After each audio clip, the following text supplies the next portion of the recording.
Muito bom dia a todos. Cadê o bom dia para a pessoa que está ao seu lado?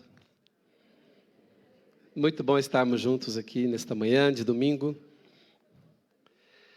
Irmãos, nesta manhã também temos aqui algumas pessoas que estão conosco, que é sempre um prazer tê-las aqui conosco. Queria que ficasse de pé aí a família, o casal de pastores da MCI Angola, Gildo e Ruth. Pode virar lá para o pessoal. Pastor Gildo, pastora Ruth, eles foram formados, cresceram aqui na MCI Sintra e agora são os pastores lá das igrejas nossas de Angola. Também temos conosco um casal de pastores que apoiam o pastor João Saramago, da MCI Porto. Fique de pé aí, o pastor André. Ok, muito bem, a Carla. Vieram do Porto para estar conosco. Também temos aqui a honra de ter conosco o pastor Geraldo, pastor da igreja, nosso amigo, pastor Calito Paz. Ele já está a morar aqui em Portugal, mas veio. Fica de pé aí, por favor, com a esposa, com a família. Pastor Geraldo, bem-vindo. Muito bem, irmãos, eu estava a pensar o seguinte, eu sei de tanta gente que está de férias, está em férias, muita gente, e eu fiquei já sonhando com setembro. Eu fiquei a sonhar com setembro, quando toda a gente voltar das férias, a igreja não vai caber.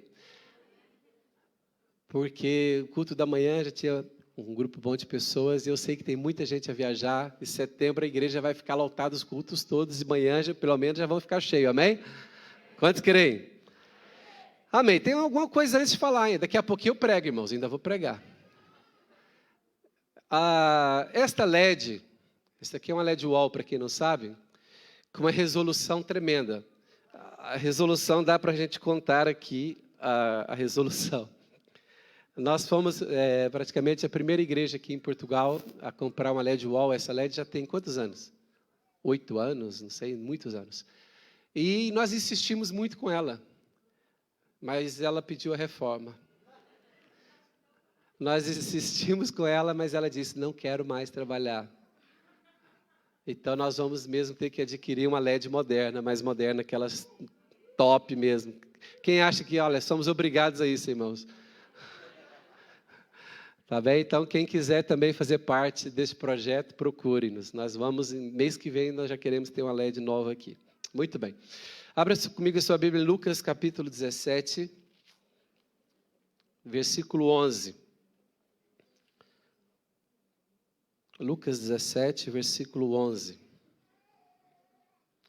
Senhor, obrigado, Deus, pela Tua presença nesta manhã gloriosa. Obrigado, Deus, pela vida de cada pessoa que aqui está hoje.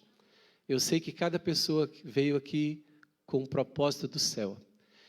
Ó, Deus, eu sei que o Senhor, ó Deus, tem os Teus planos, os Teus caminhos. E cada pessoa que aqui está com um plano, propósito do Senhor. Eu sei que o Senhor quer falar, ministrar o coração de cada pessoa. Tudo para a Tua honra e glória, que pelo Teu Espírito Santo, a Tua palavra possa impactar a vida de cada um, em nome de Jesus. Amém? Quem encontrou Lucas 17, verso 11? Posso ler? E aconteceu, está a falar de Jesus, e aconteceu que indo ele a Jerusalém, passou pelo meio de Samaria e da Galileia, e entrando numa certa aldeia, saíram-lhe ao encontro 10 homens leprosos. Quantos homens, irmãos? Os quais pararam de longe e levantaram a voz dizendo, Jesus, mestre, tem misericórdia de nós. E ele vendo-os disse-lhes, ide mostrai-vos aos sacerdotes. E aconteceu que indo eles ficaram limpos. E um deles vendo que estava são, voltou glorificando a Deus em alta voz. E caiu aos seus pés com o rosto em terra, dando-lhe graças, e este era samaritano. E respondendo Jesus disse, não foram 10 os limpos, e onde estão os 9? Não houve quem voltasse para dar glória a Deus, senão este estrangeiro? E disse-lhe, levanta-te e vai, a tua fé te salvou. Maravilha, a palavra de Deus é riquíssima, preciosíssima. Eu e você, com a palavra de Deus, nós nos tornamos muito sábios. Sabem que a riqueza não é algo que se deve perseguir. Porque, normalmente, as pessoas que perseguem riquezas, elas podem até alcançar riquezas, e nós sabemos que há muita gente que perseguiu riqueza e alcançou riqueza, Mas muitas vezes essas pessoas alcançaram a riqueza a um custo demasiadamente alto. A um custo demasiadamente alto. A Bíblia diz que a riqueza que Deus nos traz, ela é uma riqueza que não traz pesar, que não traz problemas. Por exemplo, há pessoas que se tornaram ricas, muito ricas, mas já vão no quarto, quinto casamento, ou seja, elas alcançaram o que perseguiram, mas o preço, o custo foi a família. Outros, o preço foram os filhos, a saúde e tantas outras coisas. A Bíblia diz que a riqueza que vem de Deus, ela não traz desgosto, não traz pesar, porque a riqueza que vem de Deus não é porque alguém se prontifica a buscá-la. A Bíblia diz que nós devemos buscar a sabedoria, e inevitavelmente quem buscar a sabedoria vai receber provisão da parte de Deus. Então, se você se prontificar a buscar sabedoria, a sabedoria pode te conduzir à prosperidade. Mas nunca coloque a prosperidade como alvo primeiro, alvo final, porque você um dia estará disposto a vender alguma coisa, abrir mão de algum valor por causa disso. Sabem, irmãos, esse texto aqui é um texto tão precioso. É um texto de sabedoria da palavra de Deus. E até a maneira que Lucas, o sábio médico, escreveu esse texto e nos deixou esta narrativa aqui é algo fantástico. E aqui ele está a falar da cura que Jesus fez em relação a 10 leprosos. E hoje a lepra já é uma doença controlada. A porcentagem de pessoas com lepra, por exemplo, em Portugal, é mínima, é quase zero. E é uma doença muito bem controlada hoje, a lepra. A lepra, atualmente conhecida como hanseníase, é um nome científico. Quase ninguém usa o termo lepra hoje, é hanseníase. A lepra é uma doença infectocontagiosa, que ela afeta a pele e algumas partes dos nervos. É uma doença que começa visivelmente com algumas manchas na pele, algumas manchas no corpo. E aquilo se alastra rapidamente e depois, ou seja, vai destruindo a pele, algumas partes dos nervos, e a pessoa, sem sentir dor, ela vai se acabando. E depois as pontas, por exemplo, as partes terminais dos membros começam a cair, orelha, nariz, dedos, e depois aquilo começa já a afetar também os órgãos internos até a pessoa morrer. A lepra é uma doença que já há registro dela, já por volta de 4.000 anos atrás, mais de 4.000 anos atrás, na região ali do Egito, da Mesopotâmia, já havia registro dessa doença, lepra. E é uma doença que, como eu disse, hoje ela é controlada, mas nos tempos bíblicos, né, ou seja, no Novo Testamento aqui, 2.000 anos atrás, essa doença não tinha cura para ela. Então, e esta doença, além de não haver cura para ela e ela ser contagiosa, ela ainda tornou-se uma doença que estava relacionada ao pecado. Porque é uma doença que, de alguma maneira, ela simboliza o pecado por causa das suas semelhanças com o mal que o pecado faz no ser humano. O mal que o pecado faz no ser humano é muito parecido com o mal que a lepra produz no corpo humano. Por exemplo, a lepra no corpo humano, ela é transmissível. Há um contágio, assim como o pecado. Alguém pode me levar a pecar. Ou seja, o pecado também ele é contagioso. A lepra também, a pessoa está com lepra, mas não percebe que a tem, porque ela não sente logo no início as consequências daquele mal nela. Por exemplo, eu sei de pessoas, lendo, né, que descobriram que estava com lepra porque tinha uma chama do fogão acesa e estava a pegar fogo na mão e alguém viu, sua mão está a queimar, e a pessoa não sentia dor. Uma das características da lepra é que muitas vezes algumas partes do corpo não se sente a dor. É como o pecado, a pessoa está a pecar, mas ela não está a sentir dor em pecar, ela não está sentindo mal. A lepra está a acabar a destruir o corpo da pessoa, mas ela não está a sentir. Da mesma maneira, o pecado está a destruir a vida de muita gente, e a pessoa, quando ela se dá conta, o dedo já vai estar caindo. seja, quando a pessoa começa a se dar conta que a lepra está a destruí-la, é porque já está numa fase complicada, terminal, grave. Da mesma maneira, muita gente só se dá conta que está viciado em drogas, por exemplo. Nós já trabalhamos com apoio a toxicodependentes. E no início, quando você fala para uma pessoa que está a consumir, você fala assim, você está viciado? Eu falo, não, estou viciado. Eu não sou toxicodependente, eu não sou viciado. Nós já trabalhamos com eles. E eles afirmam categoricamente que não estão viciados. E eles só assumem que estão quando eles decidem, eu quero parar, e não conseguem. Quando eles decidem e não conseguem, só aí que eles admitem, afinal, eu acho que eu estou viciado. Há pessoas que dizem que não estão viciadas em algumas coisas. Bebida, alcoolismo, violência e outras coisas. Então, se não está viciado, eu digo, fique essa semana sem fazer e você vai ter o teste se você está viciado ou não. Se você não conseguir parar por essa semana, você já está viciado, você já está preso. Interessante, então, que o pecado, a lepra, por não ter cura nos períodos bíblicos, ela era comparada, a lepra era comparada ao pecado. Por isso, também, que quando alguém era curado de lepra, não se dizia que a pessoa, normalmente não se dizia que a pessoa foi curada, dizia ela ficou limpa, ela foi purificada.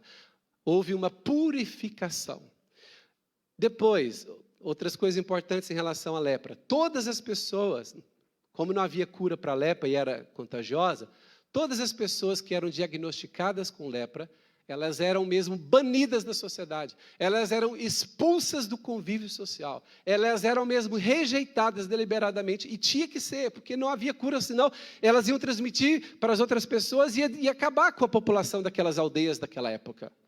E é interessante que até na Bíblia, até para o povo de Israel, a ordem era a mesma. Aqui está escrito, vou ler um texto de Levítico que diz assim: será imundo durante os dias em que a praga estiver nele. É imundo, habitará só, a sua habitação será fora do arraial. Então, a partir do momento que uma pessoa fosse diagnosticada com lepra, toda a gente já se afastava da pessoa, ainda que fosse um membro da família. Tenta imaginar, uma pessoa tem um filho, naquela época, um filho de novinho, 13 anos, e alguém diz, está com lepra, e você já não pode tocar no seu filho. E o filho é expulso para morar fora da cidade, morar fora do arraial. Aí você pensa, nossa, misericórdia, mas eles não tinham outra opção, porque senão ia contaminar todos os demais e acabar com a vida, ia destruir, matar toda a gente. Eu não sei se alguém se lembra aqui, na cidade em que eu cresci, havia lá um bairro afastado, uma quinta afastada, onde moravam os leprosos. Quem se lembra aqui na sua terra, se havia um hospital próprio? Ninguém se lembra disso? Eu acho que vocês estão muito novos, né? Eu, na minha época, tinha ainda. E realmente, sempre, aqui em Portugal havia um hospital, exclusivo para leprosos.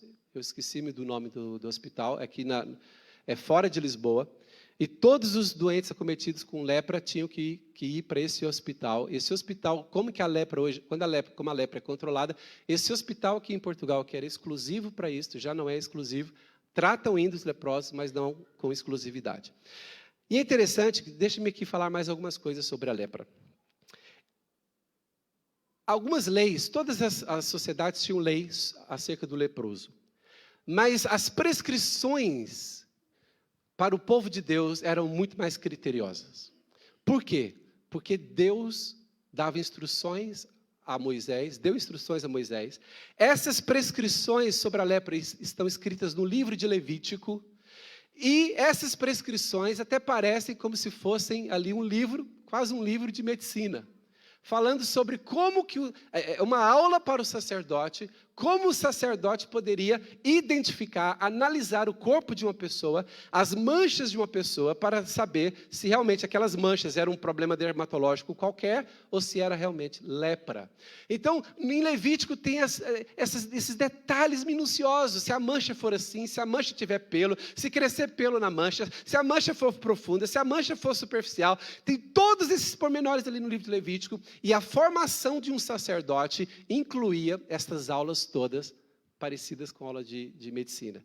Então o sacerdote se sentava e aprendia tudo sobre como analisar e dar o diagnóstico. Essa pessoa tem lepra. Como eu disse, Você fala, mas não era o médico que dava o diagnóstico? Não era o médico em Israel. Quem dava o diagnóstico era o sacerdote. E estão a ver como também estava relacionado ao pecado, a questão da doença? Era o sacerdote que dava o diagnóstico. A partir do momento que foi dado o diagnóstico, essa pessoa está confirmada, ela tem lepra, ela é expulsa e ela tem que morar fora da cidade com os outros, juntamente com os outros leprosos. E havia outros detalhes da lei que era o seguinte: veja bem, nenhuma pessoa queria se aproximar de onde viviam os leprosos. E se alguém, por acaso, sem saber, na ignorância, um viajante, imagina só, um viajante na sua ignorância, ele está a viajar e está entrando para uma região erma onde vivem os leprosos. Quando essa pessoa, por ignorância, estivesse se aproximando do lugar onde estavam reunidos os leprosos, eles eram obrigados por lei em Israel. Eles tinham que gritar bem alto para a pessoa não se aproximar. Imundo, imundo, imundo. Eles tinham que dizer, nós somos imundos, não se aproxime, a pessoa mantinha uma distância. Eles eram obrigados a manter uma distância das cidades, uma distância das pessoas.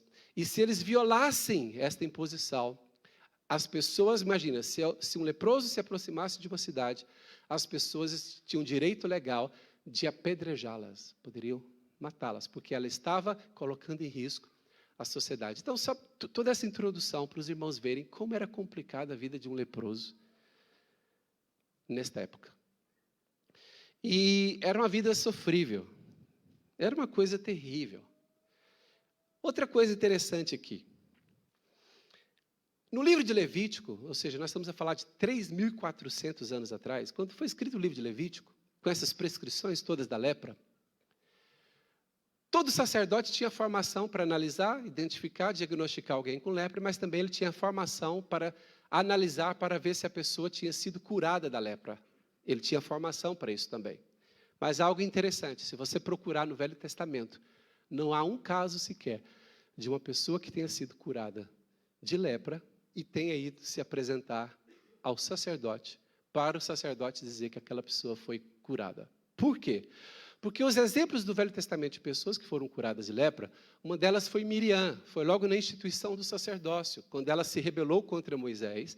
A Bíblia diz que Miriam ficou leprosa, 7 dias afastada do arraial, e depois o próprio Arão a chamou de volta, porque aquilo foi algo em punição à sua rebeldia. No caso de Naamã, o general sírio, ele não era judeu, ele não estava sujeito às leis de Israel. Então, quando ele foi curado, ele não foi se apresentar a sacerdotes, ele voltou para a Síria e falou para o rei da Síria, estou curado, e ponto final. Então, imagina só, geração após geração de sacerdotes, eles fazendo o curso, a formação sobre como diagnosticar lepra, até aí tudo bem, mas fazendo uma parte da formação sobre o que fazer com uma pessoa que se diz curada de lepra. E aí eles gastavam muitos dias fazendo essa formação. E eu penso o seguinte, imagina só, na época que Jesus nasceu, há 2000 anos atrás, tenta imaginar comigo, um sacerdote daquela geração, estando na aula, fazendo a formação, fazendo o curso, está lá o vídeo projetor, os slides, né, ensinando ele, sobre como identificar realmente se uma pessoa foi curada da lepra. Aí, um sacerdote levanta a mão e pergunta assim ao sacerdote mor, né? O sacerdote professor. Professor, qual que foi a última vez que um sacerdote usou todo esse conhecimento que nós estamos a acumular agora? O que o sacerdote diria? Nunca foi usado. Nunca! Em 1400 anos? Nunca! Estou falando na época de Jesus. Não tem como tirar essa matéria do currículo, não? Se é inútil, em 1400 anos ninguém usou, ninguém é curado de lepra. Os raros casos que aconteceu não foi com israelita. Mas isso era bom, os judeus eram muito criteriosos. Mas Moisés não disse. Então vamos continuar dando essa aula. E graças a Deus por eles serem rígidos assim. Sabe por quê? Porque naquela época tinha nascido alguém que era poderoso para curar leproso. Em todo Israel, a gente sabe o caso de Eliseu, o profeta Eliseu, que foi usado para curar Naamã. Outros reis, outras pessoas morreram de lepra. Mas nasceu alguém que pode curar o leproso. E mais, Jesus, quando curava um paralítico, qual era o testemunho que o paralítico estava curado? Quando Jesus curava um cego, qual era o testemunho que Jesus tinha curado o cego? Ele dizia, agora eu estou a ver. E a lepra? Jesus não poderia afirmar que alguém estava curado e ficar por aí mesmo. Porque a lepra, haviam leis, haviam prescrições, ordenanças. Se alguém fosse curado da lepra, obrigatoriamente, ninguém estava apto a dizer curado. Era obrigatório que os sacerdotes, no plural, analisassem a pessoa durante 7 dias para ver se realmente a pessoa estava curada. Olha que a Bíblia diz em Atos que muitos sacerdotes obedeceram à fé, aceitaram Jesus como Salvador. E eu acredito que muitos sacerdotes creram em Jesus por causa dessa questão, quando Jesus curou alguns leprosos. Porque isso nunca tinha acontecido. Agora imagina, chega um leproso e fala assim, eu já não sou leproso. Aí o sacerdote nunca tinha usado aquilo na vida dele, aquele procedimento, e fala, limpo, quem é que fez isso? Foi um tal de Jesus de Nazaré. Glória a Deus. Dá uma salva de palmas a Jesus. O nosso Deus cura aquilo que o homem nem imagina. Agora eu fico pensando. Você sabe que muitas curas que Jesus realizou foram questionadas. Mas estas curas dos leprosos, não só dos 10, dos outros leprosos que Jesus curou, essas foram as curas documentadas. Você sabe que nos dias de hoje há muito testemunho de cura. Uma pessoa pode subir aqui, pegar o microfone e dizer, eu fui curado. Mas quando nós temos uma cura documentada, é um testemunho para o médico. Quando nós temos uma cura documentada, é um testemunho para qualquer pessoa que vier a questionar. Então, as curas dos leprosos, Jesus as tinha todas documentadas. Os sacerdotes eram obrigados a declarar, limpo, limpo, limpo. Glória a Deus. Sabe, irmãos, e agora o que acontece? Esses 10 leprosos, vamos analisar aqui ponto por ponto aqui. Esses 10 leprosos, projetem por favor o versículo 12, finalzinho do versículo 12.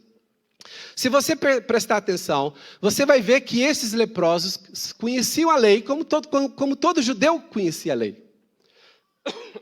Todo judeu conhecia a lei, inclusive os leprosos. Desde criança os judeus aprendem a Torá. Aprendem o livro deles, eles sabem de tudo, os leprosos sabiam das leis. E entrando numa certa aldeia, Jesus entrando numa certa aldeia, saíram-lhe ao encontro 10 homens leprosos, os quais pararam o quê? Qual o detalhe, irmãos, que Lucas colocou? Eles pararam o quê? De longe. Por que eles pararam de longe? Eu já tinha falado, por quê? Porque era lei. Porque eles sabiam que eles não podiam se aproximar de Jesus, senão eles poderiam ser apedrejados.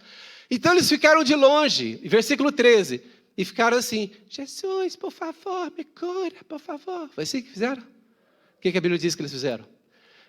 Levantaram a voz. Na minha Bíblia diz assim, eles gritaram em alta voz. Diga assim comigo, eles gritaram. Como que eles gritaram? Jesus, mestre, tem misericórdia de nós. E a distância. E eu fico a imaginar como aqueles 10 homens queriam tanto naquele momento poder se aproximar de Jesus. Mas o que os limitava? A impureza pela lepra. Mas eles ficaram a gritar de longe, Jesus, tem misericórdia de nós. Sabem? O pecado nos separa de Deus. Não podemos nos aproximar. A lepra é um símbolo aí do pecado. E eles gritaram de longe, Jesus, tem misericórdia de nós. Próximo versículo. O que diz aí? Jesus orou com eles? Não, Jesus não orou com os leprosos. Jesus não gritou uma oração. Eu oro para que vocês sejam curados um por um. Número 1, número 2. A Bíblia diz que Jesus não orou com eles. Jesus deu uma ordem. Jesus disse o quê? Ide mostrai-vos aos sacerdotes. Ou seja, Jesus não quebrava a lei. Jesus não saltava a lei. Jesus conhecia a lei era um leproso purificado, tinha que se apresentar aos sacerdotes. Então Jesus dá-lhes uma ordem, vão se apresentar aos sacerdotes. Só que eles olham para eles mesmos, e o que eles continuam a ver na pele do seu corpo? A lepra. Mas eles ficam confusos por um momento. Por quê? Porque eles conheciam a lei. Se Jesus disse para nós irmos nos mostrar aos sacerdotes, é porque Jesus está dizendo que vai nos curar. Ou nos curou. Porque nós seríamos loucos de nos apresentarmos aos sacerdotes estando impuros, imundos. Então eles ficaram naquela crise de fé. Você sabe que a nossa vida às vezes é feita de crise de fé. Vou ou não vou? E, às vezes, o natural, e a Bíblia diz que nós devemos ser pessoas que não andam pelo que veem, mas pelo que creem. A vista, o que denunciava? A visão deles denunciava o quê? Estamos imundos, ainda somos leprosos. Mas qual foi a ordem de Jesus? Mostrem seus sacerdotes. Eles ficaram ali naquele meio. Sabe que eu e você, muitas vezes, vamos ficar nessa crise de fé. Deus nos dá uma ordem que para nós não faz sentido, aparentemente. Não é muito racional. Eu só posso me apresentar ao sacerdote se eu estiver curado. Mas Jesus, que é o profeta, disse para eu ir ao sacerdote. E olha que coisa linda que aconteceu. E aconteceu que indo... Quando é que eles ficaram curados, irmãos? Indo eles ficaram curados. Na minha Bíblia diz assim: enquanto eles iam, foram sendo curados. Uau! Diga assim comigo: enquanto eles iam, eles foram sendo curados. Ou seja, a obediência é muito importante para você que quer receber algo de Deus. Porque muitas vezes você pede algo a Deus, pede misericórdia, pede algo, mas Deus não te dá imediatamente, Ele dá uma ordem, algo que você deve fazer em resposta. E somente quando você obedecer a ordem de Deus, é que as bênçãos progressivamente vão começar a vir sobre a sua vida. Eu tenho experimentado na minha vida pessoal milagres instantâneos.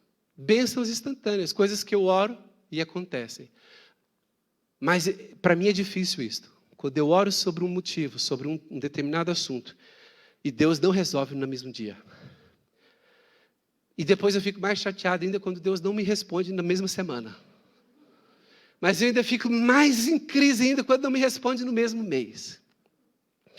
Mas depois eu vou observar. Deus está à espera de uma atitude minha de obediência a alguma coisa que Ele já me disse. E quando eu colocar os pés, vai acontecer. Lembra quando Moisés reclamou diante do Mar Vermelho? Senhor, Senhor, Deus diz: Moisés, por que clamas a mim? Diz aos filhos de Israel que marchem. E quando Moisés começa, o mar se abre. Sabe que há muitas coisas nas nossas vidas, portas vão se abrir quando você colocar um pé. Quem pode dizer amém? Muitas coisas, muitas bênçãos de Deus virão de maneira progressiva. Esse é outro detalhe aqui. São pouquíssimos os casos de cura de milagre que Jesus fez progressivo. 99,9% dos milagres que Jesus realizou foram instantâneos. Mas esse caso é um dos poucos em que Jesus dá uma ordem e fica na expectativa da resposta das pessoas. E quando as pessoas respondem positivamente, o milagre vai se processando. Você sabe o que é eles andarem 300 metros e sair uma mancha do peito? Depois andar mais 300 metros e sair outra mancha? Que coisa fantástica. Você pensar assim: enquanto eu obedeço, Deus faz o milagre. Diga assim comigo: enquanto eu obedeço, Deus faz o milagre. Muitas vezes a ordem de Deus é para você perseverar, é para você permanecer onde você está. Permaneça no seu casamento. Enquanto você permanece, Deus faz um milagre. Permanece na empresa às vezes, permanece na igreja, permanece no relacionamento.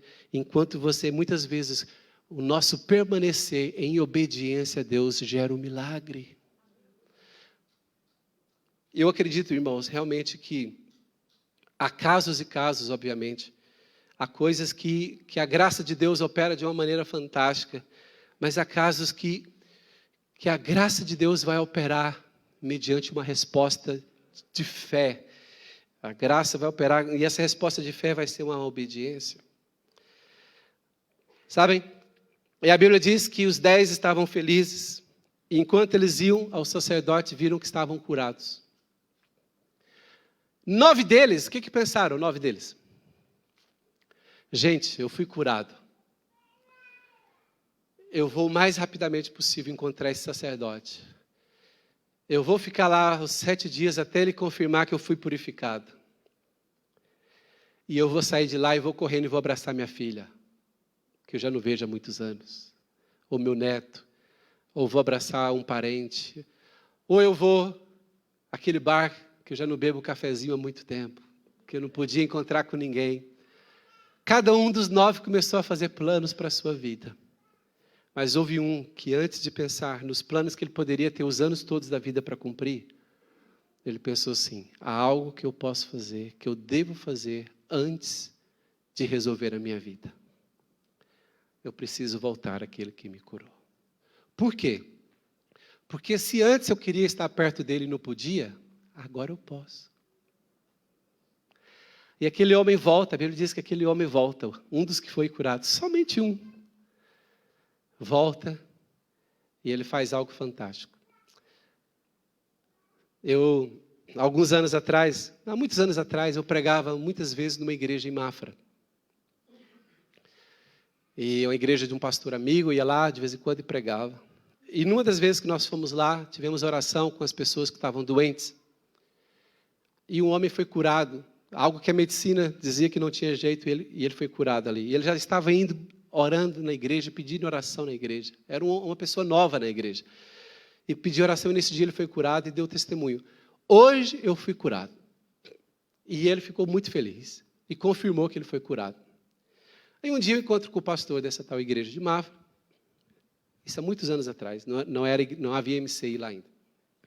Aí eu pergunto para ele: e então aquele senhor que foi curado, grande testemunho, hein? E ele está firme na igreja? Aí o pastor disse assim: não, depois daquele dia que ele foi curado, ele nunca mais voltou na igreja. Nunca mais. Eu falei assim: então ele não foi curado? Não, ele foi curado. Eu encontrei com ele na rua alguns meses depois e ele disse que confirmou que foi curado. E eu encontrei com ele e falou assim: pastor Cícero, eu encontrei com ele na rua. E eu falei assim: irmão, você voltou a ficar doente? Ou você não foi curado naquele dia? Eu nunca mais te vi na igreja. Ele falou: não, eu fui curado. Mas você nunca mais apareceu na igreja? Você está vindo sempre pedindo oração. Ele falou: pastor, mas eu já fui curado, eu tenho que deixar meu espaço para outro. Tenho que deixar minha cadeira agora para outro ser abençoado. Eu não vou ocupar a cadeira de alguém que precisa ser abençoado. Isso aconteceu mesmo. Sabem, nós já tivemos oração aqui. Quando a primeira temporada da oração aqui das Manhãs de Glória, nós já estamos na segunda temporada. Na primeira temporada que nós tivemos aqui Manhãs de Glória, alguns irmãos vinham aqui orar. Eu vou dizer para os irmãos: irmãos desempregados, olha as características: irmãos desempregados, irmãos indocumentados. Vocês sabem o que é indocumentados? Irmãos incasados. Olha, eu vou dizer o seguinte: na primeira temporada da Manhã de Glória, Deus fez tanto milagres. Alguns irmãos conseguiram documentos, alguns irmãos conseguiram bênçãos de emprego, mesmo, coisa maravilhosa ali. Eu só pergunto para vocês. Não precisa, né, falar mais nada. Mas isso tem a ver com o ser humano. Quando eu estou desesperado, o que eu faço quando eu estou precisando de socorro? Eu grito, eu faço barulho. Olha, os 10 gritaram: ai, Jesus, tem misericórdia. Mas quando foram curados, quem foi o único capaz de voltar e gritar? Volta lá, põe lá o versículo seguinte, por favor.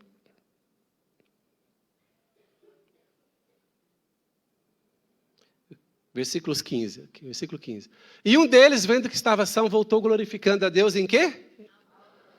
É a mesma expressão, na minha Bíblia diz, ele voltou gritando. Porque é o seguinte, o que ele pensou? Se eu gritei para pedir a bênção, eu posso gritar para dar o testemunho. Eu posso gritar para dar glória a Deus, para dar honra àquele que me abençoou. Só que tem muitas pessoas que, quando querem a bênção, liga para você e fala que você pode ligar a qualquer hora da madrugada. Não, pode ligar de madrugada, eu vou a hora que for. Mas quando recebe a bênção, até o telemóvel fica desligado. Eu estou falando sério, irmãos, isso é do ser humano. Mas nós temos que ser diferentes. Porque este homem aqui, dentre os 10, ele se diferenciou. Por que ele se diferenciou? Porque ele teve bom senso. Se eu gritei para pedir a bênção, eu vou gritar para dar glória àquele que me abençoou, para agradecer àquele que me abençoou. Eu tenho gratidão no meu coração. Sabe, no que se refere à gratidão, deixa-me fazer aqui uma observação. Eu vou falar muito agora a palavra gratidão e sobre a importância de sermos gratos. Mas eu gostaria que você não pensasse nas pessoas que têm que te serem gratas. Porque quando a gente ouve uma pregação, a gente normalmente pensa em quem? No outro. Tá vendo? A esposa faz assim na perna do marido. Tá vendo? Tá vendo? Não falei, não disse. Olha, essa pregação, eu queria que você não pegasse toda a exortação sobre gratidão. Não é para você cobrar das pessoas que não estão a ser gratas consigo. Porque é o seguinte, nenhum de nós conseguimos obrigar outras pessoas a não serem gratas. É complicado até quando alguém fala assim, cadê a gratidão? É uma cobrança difícil. Quem já cobrou gratidão de alguém? É estranho, não é? É estranho você cobrar. Você tem que ser grato. Não é uma coisa que... E outra coisa, não funciona. Porque se alguém tiver que forçar para ser grato, aquilo ali não vai ser muito verdadeiro. Gratidão não é uma coisa que você consegue forçar dos outros. Gratidão é algo que tem a ver com atitude, com a decisão da própria pessoa. Por isso é o seguinte, por favor, ouça essa mensagem, não pensando nos outros que devem ser gratos a si, mas pensando em si mesmo. Como que eu posso melhorar nessa atitude de gratidão? Quem pode dizer amém? Porque é o seguinte, eu não posso fazer nada pelo outro que não é grato, mas eu posso desenvolver a minha atitude própria de gratidão. Quem pode dizer amém? Sabe, irmãos, a gratidão, ela é uma chave poderosíssima. A gratidão ela é reconhecida não apenas na Bíblia, e a gratidão não é reconhecida apenas no mundo cristão. A gratidão é algo reconhecido em todo o mundo, em todas as áreas, em todas as esferas da vida. Eu já vi pessoas falando bem de gratidão, pessoas, por exemplo, pessoas que nem creem em Deus. Nós estamos aqui a falar de algo que é celestial. Gratidão é algo que nasceu no coração de Deus. E é algo que é transversal a todas as pessoas, a todas as culturas. Mas nem todas as pessoas sabem ser gratas. Todas sabem reconhecer a importância da gratidão do outro para comigo. Mas poucos sabem a importância da gratidão de mim para com o outro. A gratidão, ela promove o relacionamento. O que eu quero dizer com isso? A gratidão, ela eleva o nível do nosso relacionamento. O que fez aquele homem ter intimidade com Jesus foi a gratidão. Diga comigo. Aquele homem teve intimidade com Jesus por causa da gratidão. Os 10 desejaram estar perto de Jesus, mas só um esteve perto. Qual foi o que se aproximou de Jesus? O grato. Gratidão aproxima pessoas, ingratidão afasta pessoas. Gratidão salva casamentos. Gratidão promove, quando eu falo gratidão promove relacionamento, gratidão eleva o nível dos nossos relacionamentos para um outro patamar. Quando você é grato à sua esposa, por exemplo, uma vez eu estava com uma febre terrível, com o corpo mole, na cama, e eu via minha esposa preocupada comigo, toda hora vinha querendo colocar o termômetro, medir, trazendo água, trazendo medicação. Eu poderia pensar assim, ela não está fazendo nada mais do que obrigação, ela é minha esposa. Ou eu poderia ter uma atitude de gratidão. Obrigado porque você está fazendo isto. Sabem, quando você é grato para com o seu cônjuge, mesmo que ele não seja perfeito, e eu acho que alguns não são, quando você se dispõe intencionalmente a ser grato para com o seu cônjuge, pelo que ele é e pelo que ele faz, você fortaleceu o seu casamento. Você alavancou a relação. Porque a gratidão tem esse poder de aproximar pessoas e produzir intimidade. Casal grato um ao outro são melhores na cama.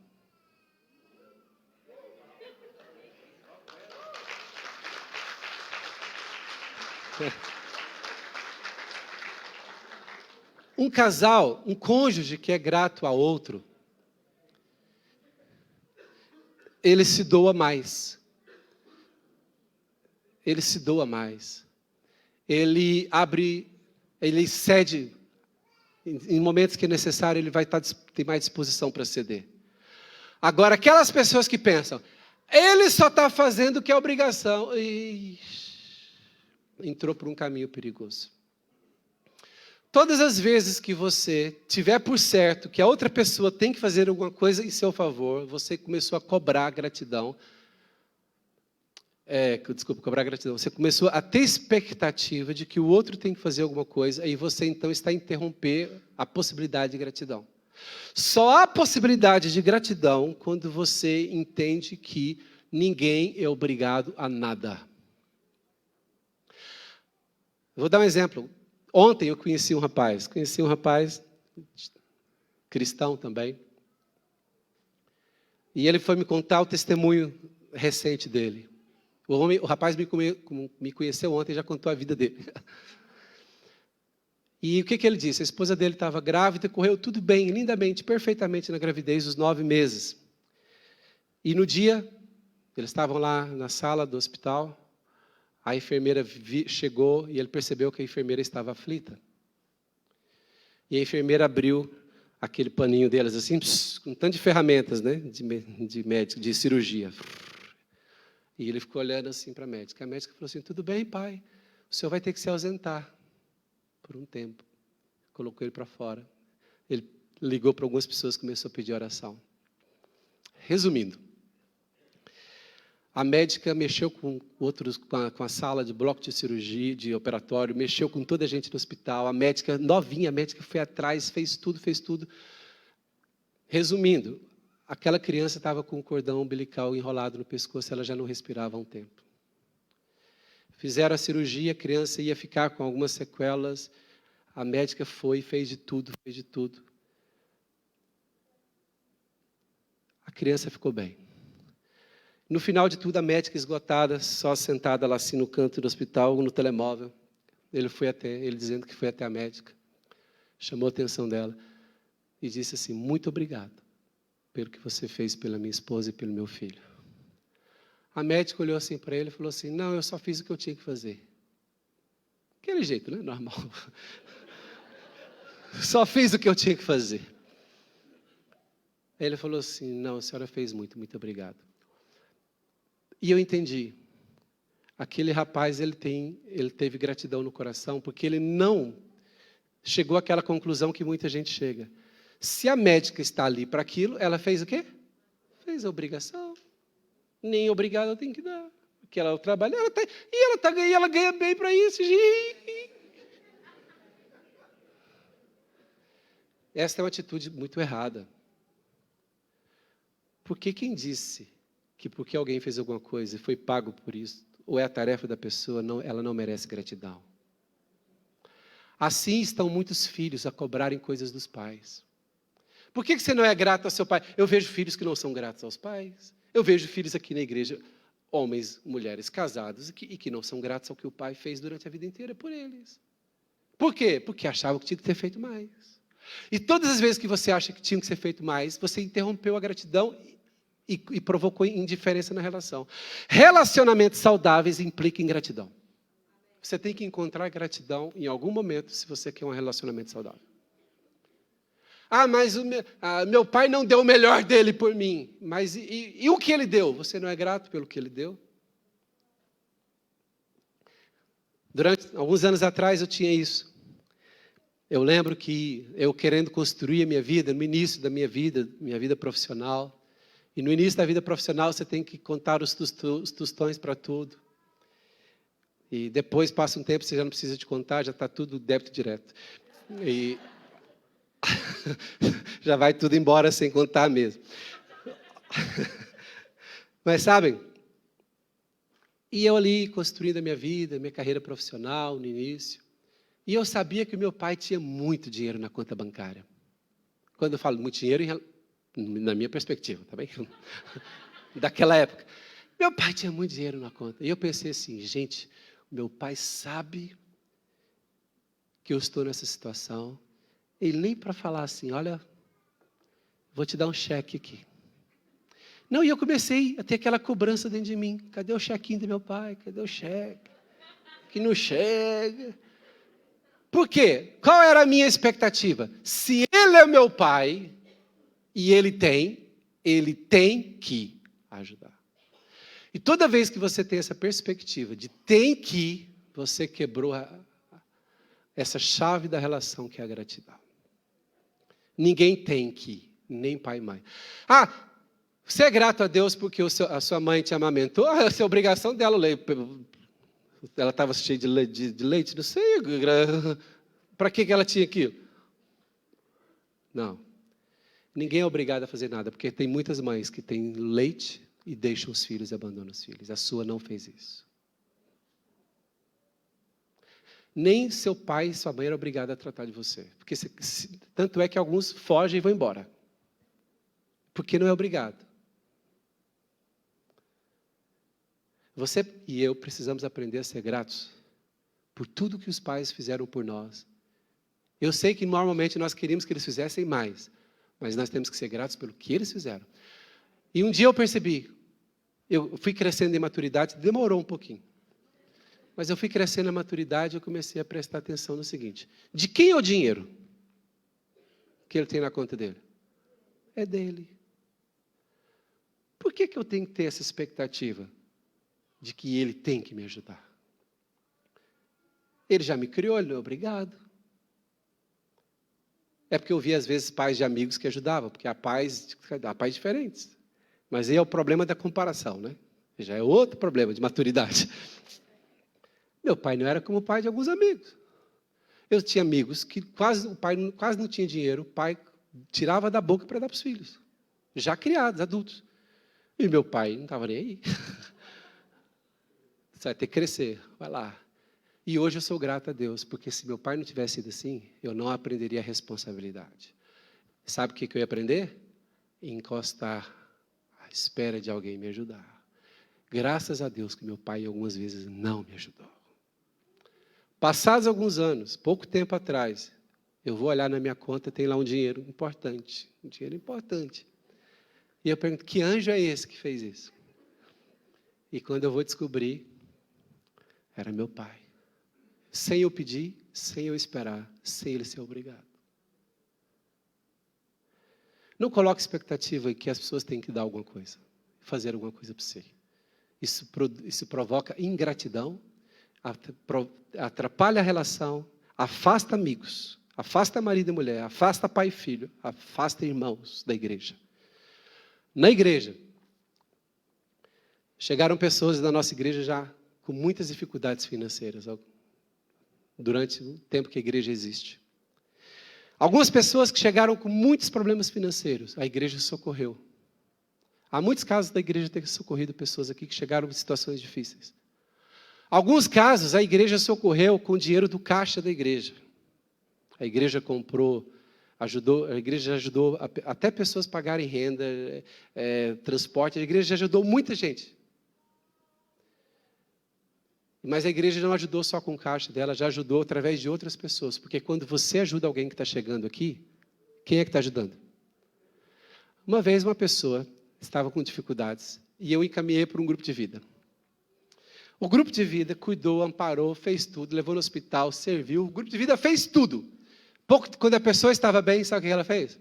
Saiu da igreja. E sabe o que eu ouvi que ela falou? A igreja nunca me ajudou. Ah, se não fossem os irmãos do grupo de vida.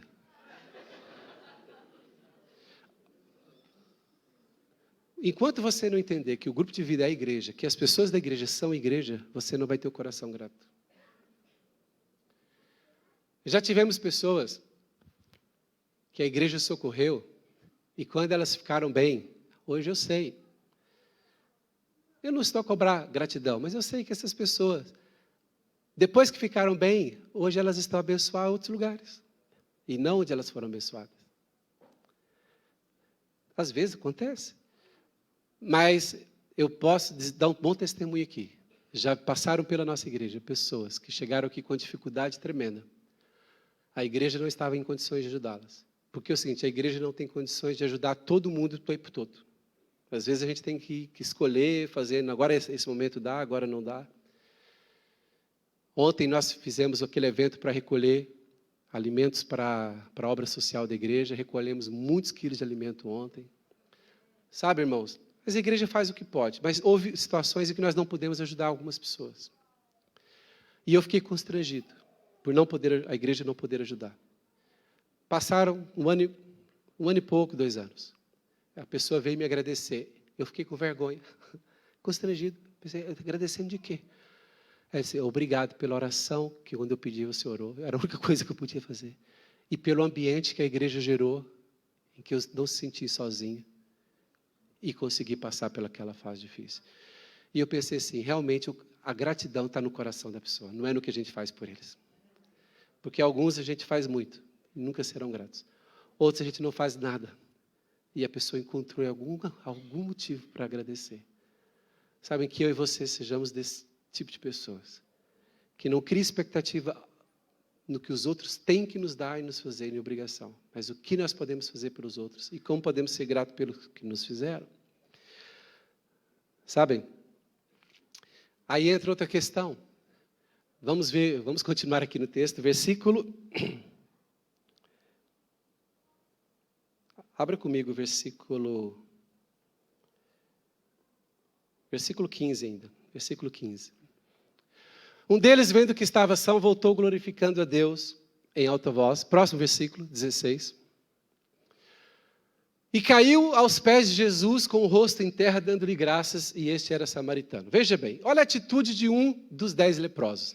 Ele deixa os 9, olha que coisa incrível. Ele não era amigo dos outros 9, mas ele deixou por um tempo os 9. Vou embora, mas eu não vou. Eu vou voltar. Quando ele volta, o que ele tinha no coração dele? O que ele tinha? Ele estava cheio de quê?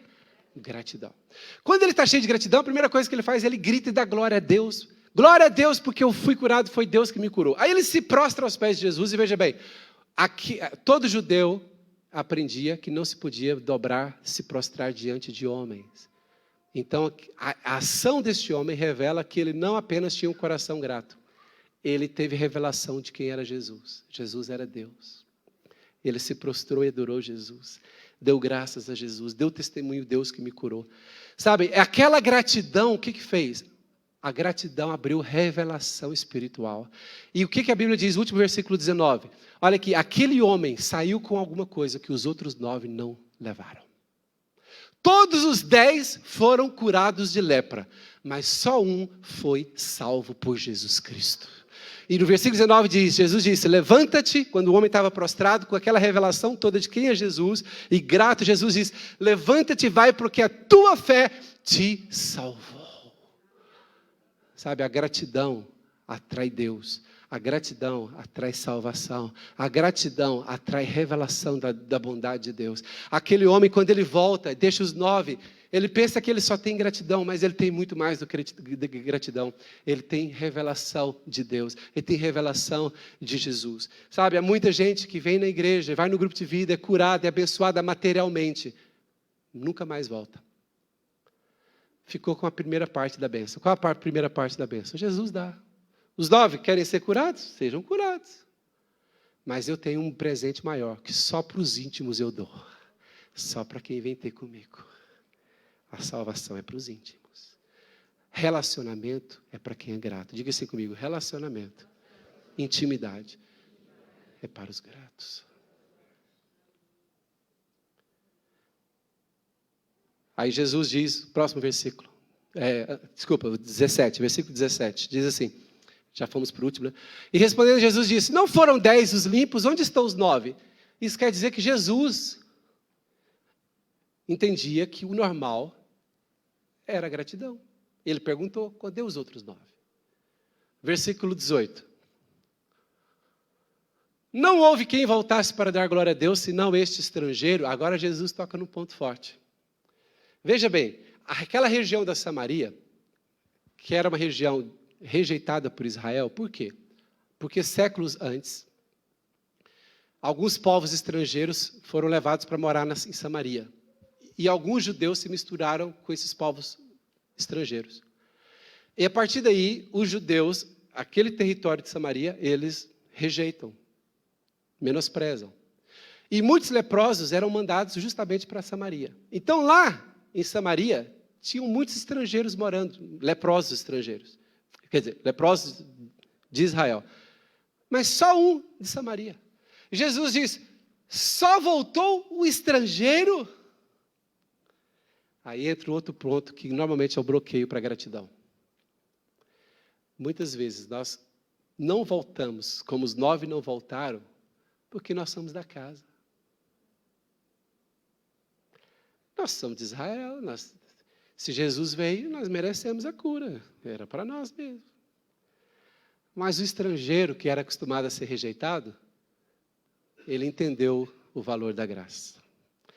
Quem é muito perdoado, igual a Bíblia mostra, quem é muito perdoado, muito ama. Quem é muito abençoado, muito responde com gratidão. Mas quem é da casa, às vezes os mais próximos são os menos gratos. Às vezes os da família são os menos gratos. Quem já fez coisa para a família? Às vezes os menos gratos são da família. Às vezes os menos gratos são os amigos mais próximos. Por quê? Se acham no direito. Então, qual é a lição para nós aqui? Eu não quero me achar no direito. Porque senão eu não vou exercitar gratidão. E eu quero exercitar essa chave que Deus deu, que é celestial, que é a gratidão. E para eu exercitar a gratidão, eu tenho que dar espaço, possibilidade para ser grato às pessoas. Ser grato a alguém que fez alguma coisa por mim que era obrigado. Por exemplo, alguém diz assim, hoje eu sou um excelente matemático. E onde começou isso? Foi um professor que eu tive no secundário, o melhor professor de matemática, abriu meus olhos. Você já agradeceu ele? Não, ele era pago para isso, é professor. E os outros que são pagos para isso e não fazem? E não nos inspiram? Não, ninguém é obrigado. E eu queria, para nós terminarmos aqui, eu acho que há pessoas que você deveria desenvolver gratidão por elas. A começar do seu pai e de sua mãe. Inclusive, o mandamento bíblico é, honra teu pai e tua mãe. Honra pai e mãe é gratidão. Honrar a Deus é gratidão. Honrar pai e mãe é gratidão. Mas meu pai falhou comigo, pastor. Minha mãe deu uma falhadinha. Não importa. O que eles fizeram, ainda que tenha sido mínimo. Se você desenvolver a gratidão, você vai ver a bênção de Deus que vai chegar na sua vida. Gratidão atrai bênção, abre porta de relacionamento.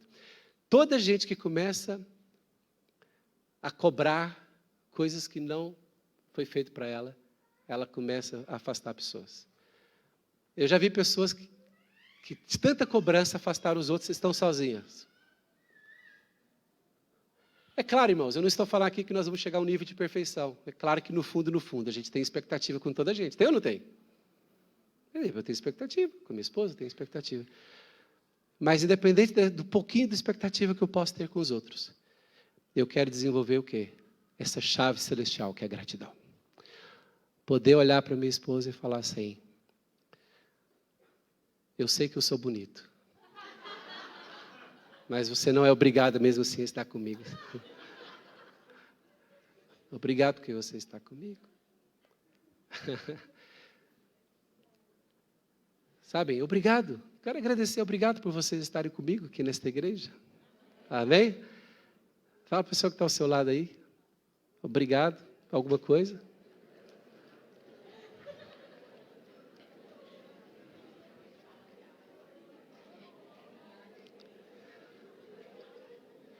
Vamos ficar de pé.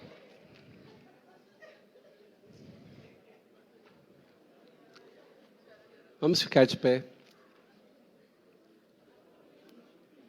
Feche os seus olhos, por favor. Qual é a gratidão que você tem para com seu pai e sua mãe? A gratidão para com seus irmãos de sangue, seus tios, seus avós, seus primos, seus colegas, amigos, professores, médicos. Desperta a gratidão do teu coração. E se alguém aqui tem alguma pessoa que você nunca revelou, ou tem muito tempo que você não revela a sua gratidão, quero fazer um desafio aqui nesta manhã. Você vai chegar na sua casa hoje, não precisa ser agora não, você vai chegar na sua casa hoje, você vai pegar o seu telemóvel, você vai enviar um SMS para alguém. E vai dizer obrigado por você ter feito isso por mim. Você vai mandar um WhatsApp para alguém. Para algumas pessoas não basta mensagem. Para algumas pessoas você vai ter que ligar mesmo. Qual foi a última vez que você falou com seu pai e agradeceu pelo que ele foi na sua vida, ou a sua mãe? Um avô, uma avó, um filho. Os pais devem ser gratos pelos filhos também, sim ou não? Eles não são obrigados a ser seu filho. Se eles quisessem, eles já tinham ido embora.